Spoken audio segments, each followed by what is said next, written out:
அனைவருக்கும் வணக்கம்.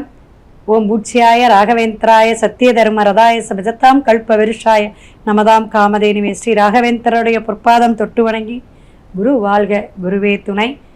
நெட்சன் டிவி நேயர்கள் அனைவரும் எப்படி இருக்கீங்க? ரொம்ப நல்லா இருக்கீங்களா? எல்லாரும் எனக்கு ஆதரவு கொடுத்துக்கிட்டு இருக்கீங்க. ரொம்ப ரொம்ப சந்தோஷமாக இருக்குது. நிறைய கால்ஸ் வருது. கமெண்ட் பாக்ஸில் உங்களுடைய சந்தேகங்கள்லாம் கேட்குறீங்க. ஒரு சில நேரம் தான் என்னால் பதில் சொல்ல முடியுது. ஏன்னா கால்ஸே புக்கிங் பார்த்திங்கன்னா 3-4 மாதத்துக்கு புக் பண்ணி வச்சுருக்கோம். ஸோ எல்லாருமே வருத்தப்படாதீங்க. எல்லாத்துக்குமே எனக்கு கண்டிப்பாக உங்களுக்கான விஷயங்கள், உங்களுக்கான பரிகாரங்கள், உங்களுடைய ஜாதகம் எப்படி இருக்குங்கிறத நம்ம சொல்லுவோம். நிறைய பேருக்கு ஜாதகம் இல்லை அப்படிங்கிற ஒரு வருத்தமே இருந்தாலும் சோழி பிரசனம், வெற்றிலை பிரசனம் போட்டு நம்ம சுவாமியை நம்ம ரொம்ப சிறப்பாக நம்ம ஆஃபீஸ் வச்சுருக்கோம். அதில் நம்ம இறைவனிடம், அம்பாளிடம் நம்ம உத்தரவு கேட்டு உங்களுக்கு பலனை சொல்லுவோம். இப்போ இந்த குரு பெயர்ச்சி அப்படிங்கிறது 2026 கடகத்துக்கு உச்சம் பெற்று போகக்கூடிய அமைப்பு ரொம்ப ரொம்ப அற்புதங்களா 12 ராசிக்காரர்களுக்கும் சில ஏற்றத்தையும் சில மாற்றத்தையும் கொடுப்பாங்க. ஆனால் நிறைய பிரச்சனைகள் இருந்தால் அதை சால்வ் பண்ணுறதுக்கு நம்மளுடைய ஜனன ஜாதகத்தில் இருக்கக்கூடிய கிரகங்களுடைய அமைப்பு, இந்த கோச்சார கிரகம் எப்படி இருக்குது அப்படிங்கிற ஒரு விஷயத்தை வச்சு தான் நம்ம சொல்கிறோம். இதில் பாவ கிரகமான ராகுகேதுடைய அமைப்பு, அதே போல் சனிபகம் மீனத்தில் பயணிச்சுட்டு இருக்கக்கூடிய அமைப்பு எல்லாமே அனலைஸ் பண்ணி தான் சொல்லணும். ஒரு சுபகிரகத்தை மட்டும் வச்சு நம்ம இப்போ சொல்லுவோம்ல, குரு பார்த்தால் கோடி நன்மை, குரு பார்க்கக்கூடிய இடம் எல்லாம் என்னதுங்க, விருத்தியாகும் அப்படின்னு சொல்லுவோம். அப்போ குரு நின்ற இடம் பால் அப்படிங்கிறோம். அப்போ அது பாழா போகுமா அப்படிங்கிறது கிடையாது. சில குறைகளை அந்த ராசிக்கு கொடுக்கும் அப்படின்னு தன் வீட்டுக்கு உச்சம் பெற்று அமரும் பொழுது அது எந்த பாதிப்பையும் கொடுக்க மாட்டார். ருணரோக சத்துஸ்தானம் அப்படிங்கக்கூடிய அமைப்பில் ஒருத்தருக்கு பாதிப்பு இருக்குதுன்னு வச்சுக்கோங்களேன். அதை 6ஆம் பாவகமாக எடுக்கிறோம். அப்போ அதில் இந்த குரு பார்க்கும்போது என்ன ஆகுனா அது கொஞ்சம் அதிகப்படுத்தி கொடுத்துட்டு போகும். அப்போ பார்த்தீங்களா, ஒரு குறையையும் அவர் ஒரு அதிகப்படுத்தி அதில் ஒரு நிறைவை சொல்லுவாங்கள்ல, தலைக்கு வந்தது தலப்பாவோட போச்சு அப்படிம்பாங்க. அது மாதிரி எல்லாம் பிரச்சனைகள்லாம் தீர்க்கக்கூடிய அமைப்புன்னு சொல்லலாம். இப்போ திருக்கணிதப்படி பார்த்தீங்கன்னா உங்களுக்கு 2/6/2026 கடகராசி நேயர்களே எப்படி இருக்கீங்க?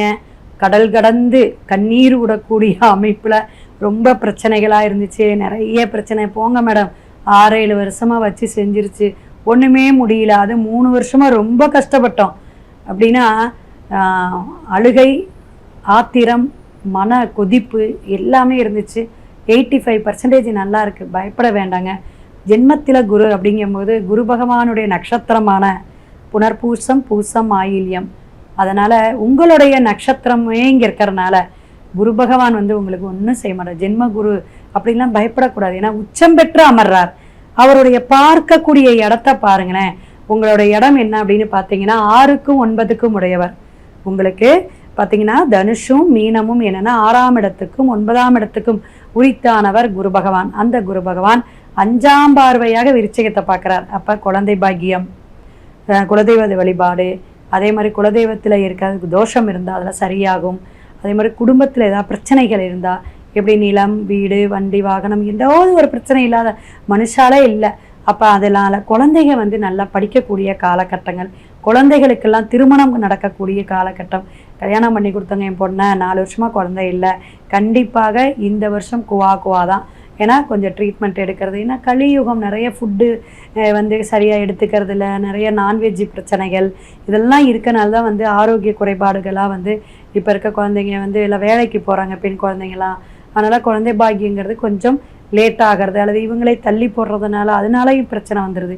இப்போ 4 வருஷமாக நான் குழந்தை வேண்டான்னு இருந்தேங்க. அதுக்கான நான் டேப்லெட்லாம் எடுத்தேன். அதுக்கப்புறம் என்னது, அந்த டேப்லெட்டே அவங்களுக்கு அப்புறமும் கருத்தரிக்காமல் போகக்கூடிய அமைப்பெல்லாம் கொடுத்துரு. என்னத்துக்கு இது? கம்முன்னு ஒரு குழந்தைய பேத்துட்டு அதுக்கப்புறம் நம்ம 2 வயசு ஆனதுக்கப்புறம் வேலைக்கு போய்க்கலாம். இது ஒரு பிரச்சனையில் எப்போ வேணாலும் சம்பாரிச்சுக்கலாம். ஆனால் உடல் ஆரோக்கியத்தை இழந்துட்டாவோ, ஒரு குழந்தை பாக்கியம் இல்லை அப்படிங்கிற ஒரு வார்த்தத்தை கொடுத்துருச்சுன்னா அது வாழ்க்கையவே முடக்கி வச்சிரும் அல்லவா. இதெல்லாம் பெரியவங்க எடுத்து சொல்லும் பொழுது அதெல்லாம் கேட்கணும். அதே போல் பார்த்திங்கன்னா 7ஆம் பார்வையாக மகரத்தை பார்க்கக்கூடிய அமைப்பு. அப்போ உங்களுக்கு என்னாகும், உங்களுடைய 7ஆம் இடத்தை 7ஆம் இடத்தையே பார்க்குது. அது ரொம்ப சிறப்பு. ஏன்னா இப்போ கணவன் மனைவி பிரிஞ்சிருந்திருக்காங்க, அல்லது ஒரு ஒற்றுமையை கொடுக்கக்கூடிய, வெளிநாடு வெளியூருக்கு போயிருக்காங்க, அவங்களுக்கு உள்ளூரே வேலை கிடைக்கக்கூடிய அமைப்பெல்லாம் கிடைக்கும். கண்டிப்பாக அவங்க வேலைக்கு போகாமல் இருந்தார் எங்கள் வீட்டுக்காரர் ரொம்ப நாளாக அப்படின்னா அவங்களுக்கு வேலை கிடைக்கும். மனைவி ட்ரை பண்ணிட்டு இருந்தீங்கனாலும் உங்களுக்கு ஒரு நல்ல ஜாபு கிடைக்கக்கூடிய காலகட்டமாக இருக்குது. பயப்பட வேண்டாம். தொழில் சார்ந்த பிரச்சனைகள் ஃபஸ்ட்டு தீருங்க. அதை வந்து நீங்கள் கவனத்தில் எடுத்துக்கணும். இப்போ குரு பகவான் பார்த்தீங்கன்னா 9ஆம் இடத்தையே பார்க்குது. 9ஆம் இடத்தை பார்க்கக்கூடிய இடம் அப்படின்னு பார்க்கும் பொழுது மீனத்தை பார்க்குதுங்க. அப்போ மீனத்தை பார்க்கக்கூடிய விஷயம் உங்களுக்கு அருமை. இப்போ அப்பா வழி தந்தை வழி உறவுகள் எல்லாமே சுமூகமாக ஒரு ஆதரவாக ஒரு அன்பாக ஆரோக்கியமான விஷயங்கள்லாம் வந்து இருக்கக்கூடியது. அப்படின்னா அவங்க அப்பா அம்மா வழியில் ஏதாவது சொத்துக்கள் வரும், பூர்வீக சொத்துல ஏதாவது பிரச்சனை இருந்தால் அதெல்லாம் சரியாகக்கூடிய அமைப்பு. இனிமே தான் உங்களுக்கு கௌரவம் கைகூடுங்க. அரசியல் துறையில் இருக்கிறவங்களுக்கெல்லாம் வெற்றி நிச்சயம். நிறைய வந்து இடர்பாடுகள் இருக்குது அப்படின்னா அந்த ராகு கேது தாங்க. அதுக்கு நம்ம ஒன்றுமே செய்ய முடியாது. அந்த பாவகிரகங்கள் வந்து நம்ம ராசியில் 2ஆம் இடத்துல இருக்கனால உங்களுடைய பேச்சில் என்னென்ன நீங்கள் வாக்கு கொடுத்தீங்களோ அதெல்லாம் செயல்படுத்த முடியாமல் தடுமாறிக்கிட்டு இருப்பீங்க. ஏன்னா இப்போ கடகம் யாருன்னா நம்மளுடைய முதல்வரே கடகராசி அப்படிங்கிற ஒரு அமைப்பில் இருக்கும்.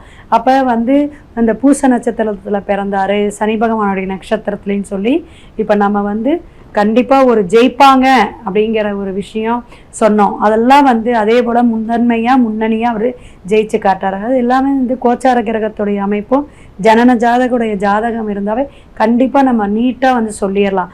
அப்போ கிரகங்கள் எந்தெந்த இடத்துல இருக்கோ அதோட வேலையை கரெக்டாக செய்யுங்க. இப்போ ராகு ஒரு இடத்துல இருக்குன்னா அதோட எல்லாமே ஆக்கிரமிப்பு பண்ணிக்கும். அதே போல் குரு பகவான் ஒரு இடத்துல இருந்தால் சில விஷயங்களை பாதிப்பை கொடுப்பார். ஆனால் அவர் உட்கார்ற இடம்தான் அப்படி பார்க்கக்கூடியதுக்கு கோடி நன்மையை கொடுக்கக்கூடிய விஷயங்கள்லாம் நம்ம சொல்கிறோம். இவ்வளவும் இருந்தாலும் இந்த மிதுன ராசிக்கு பரவாயில்ல, எல்லா விஷயங்கள் ஜெயிக்கலாம் அப்படிங்கக்கூடிய அமைப்பில் கடகத்துக்கும் அந்த ஒரு வேகமும் வெற்றியும் கொடுக்கக்கூடிய இருக்குது. ஆனால் துர்க்கை அம்மன் வழிபாடு எடுங்க, காளி அம்மன் வழிபாடு எடுங்க.